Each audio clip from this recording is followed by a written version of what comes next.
gente vê que as perspectivas para a economia brasileira só pioram a cada mês. Há semanas, dá para acompanhar pelo relatório Focus, né?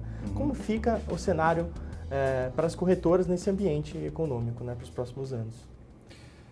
Você bem disse que eu acho que talvez essa razão é até quase diária hoje em dia, que a gente tem visto aí realmente uma questão aí econômica, uma situação econômica declinante a cada dia, com fatos políticos. Infelizmente no Brasil a gente vê que a política está muito associada realmente à questão macroeconômica, então a gente fica um pouco refém disso, né?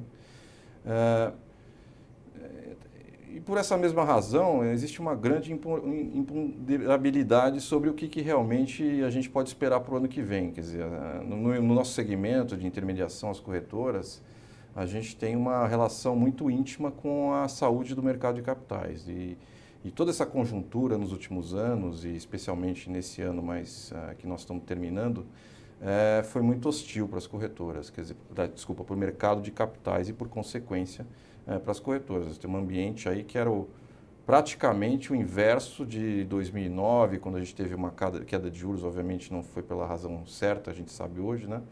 Mas onde você teve lá realmente uma maior procura por ativos diferentes aos tradicionais de renda fixa, uma procura por um retorno que não existia mais, né, tão facilmente com os investimentos, seja eles através de CDBs ou títulos públicos. Não tinha mais um retorno óbvio, né? Exato. Aí, quer dizer, você começou até a despertar um certo interesse do investidor, entender o que era um fundo imobiliário, né? O que era uma LCI, o que era uma LCA. Começaram também aquelas portas de entrada para o mercado acionário, que eram as ações das elétricas. Aí você começa a falar isso, você também começa a ver realmente a arapuca que foi se armando, né? Então, as elétricas, por exemplo, né, que você tinha um fluxo de dividendo muito mais previsível, era considerado de fato ter um beta baixo, são ações que flutuam menos, então eram consideradas realmente até um investimento didático assim, para entrar no mercado de ações, né? Então, foi interessante esse movimento, né? Acho que era um futuro que a gente sempre esperava para o mercado de capitais, porque o investidor, na verdade, sempre teve uma vida muito confortável no Brasil. De você ver realmente essa maior preocupação, maior interesse em entender mais os outros mecanismos, as outras classes de ativos, né? Infelizmente, a gente acabou vendo que isso aí foi uma realidade muito curta, né? Então, hoje a gente está vendo um cenário contrário, realmente um ambiente de taxa de juros alto, poucas perspectivas de que isso aí mude. Talvez não aumente muito mais as taxas de juros dos patamares que estamos vendo hoje. Por um período suficientemente prolongado.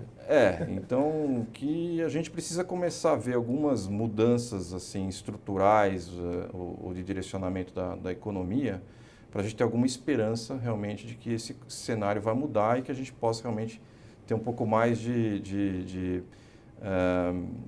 como é que se diz, de otimismo com o mercado de capitais, né? Que hoje realmente o cenário que se traça, mantendo a situação que a gente vê hoje, realmente não dá para ser tão otimista, apesar da minha situação hoje como representante de uma classe tão intimamente ligada ao mercado de capitais, né?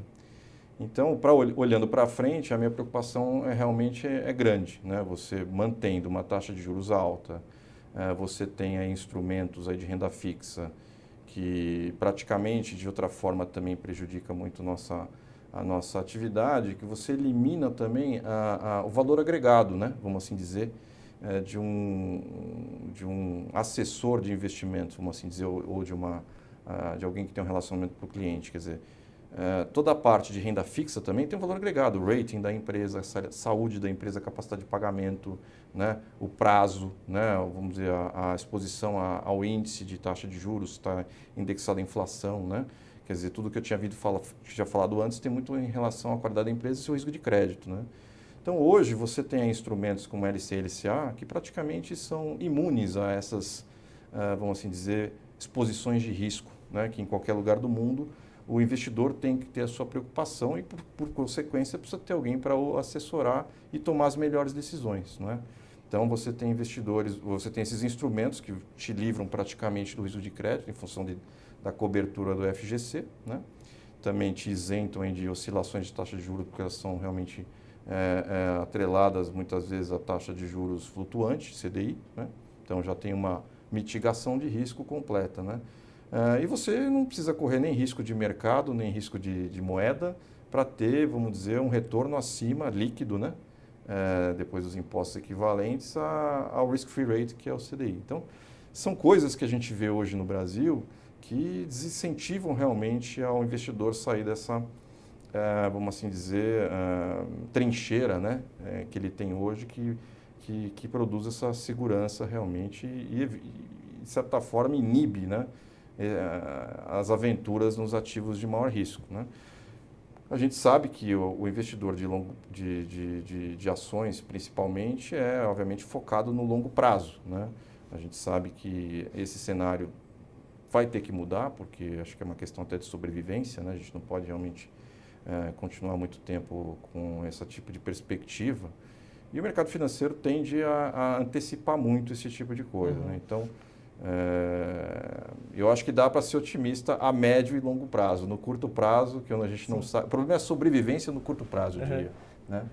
E as corretoras têm, de certa forma, né, esse segmento tem se adaptado a essa realidade, né? As corretoras têm... Desculpa. Não, então, Caio, porque a gente viu, quando o Brasil teve aquela febre dos IPOs, muito interesse também, além de interesse nas empresas, também de bancos nas corretoras.